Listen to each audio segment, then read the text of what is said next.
Hi, in this video I'm going to cover some basics of Golang unit testing. So let's say I have a Go program and I have a package called math and I have just two functions, add and divide. So add just returns the addition of two integers and divide returns the division of two integers, but obviously it needs to check if the denominator is 0 or not. So it has to give an error if the denominator is 0. So what do we say? What do we mean when we say we need to do unit testing?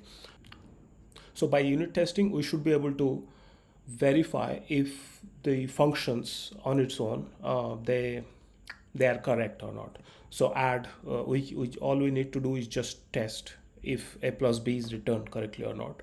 Same with division. Okay, so unit tests basically check if these individual functions are correct or not.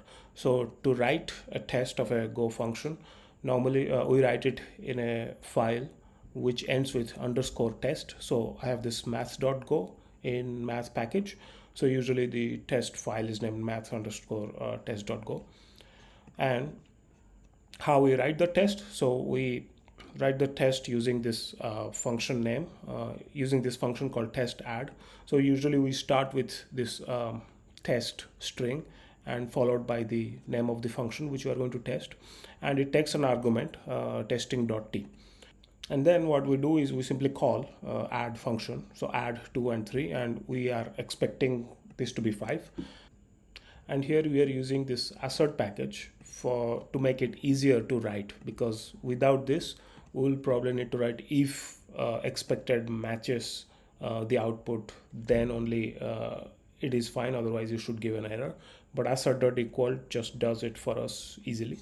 So assert.Equal, the first argument is t, and then we give what we expect, then what is the actual result, and then a string which will help us uh, figure out what went wrong. Okay, so so this is a simple unit test, and if I run it, to run it I can simply write go test, or I can just simply click here in Visual Studio Code, and here I can say it passes. Okay, so this is the simplest form of test you can write. Next, what if I want to test various different combinations, not just 2 and 3? If I want to test, let's say 4 and 5 or 7 and 8. So for that, we have this concept called table driven tests. So we can have multiple test cases. So I'm writing this function again, TestAddMultipleCases. So here we can give multiple cases inside this struct. So it's a slice of struct, and here usually we have to give a name. We have to give this parameters, so a and b, and what is the expected. Okay, so let's say we want to cover various cases, so only positive numbers or 0 or negative numbers or mixed signs. Okay, so in this case I have defined my test cases, then I'm simply doing a for loop over it, and then calling these individual tests inside this t.run. Okay, and then I'm checking assert.Equal. Okay, so through this I can easily test multiple test cases, and these can be parallelized by calling t.parallel. Okay, so that's table driven tests. So in some other cases you may need to check for errors. So in certain cases you are actually expecting an error, and in some other cases you don't want any error. So in those cases we have this function called assert.error. Okay, so here I'm testing the division. So remember, division is, it first checks if b is 0 or not, otherwise it simply returns the division. So I have similar setting here, and here I have this extra variable called expect error, so if we are expecting error or not. Okay, and then here if I have expect error to be true, then assert.error, I can call assert.error, and this there should be an error, otherwise assert.no error. Okay, so this is how we check for error cases as well. Next comes benchmark. So once the testing is complete, then the next logical step is to check the performance of your code base. So to check the performance, we need to do a benchmark testing. So this is the usual way we write benchmark. So benchmark, then followed by the name of the function, and it takes testing.b as a parameter. And then we have this for loop, which iterates over which iterates for b.n number of times. So n is chosen by Go runtime, and it may vary for different benchmarks to benchmarks.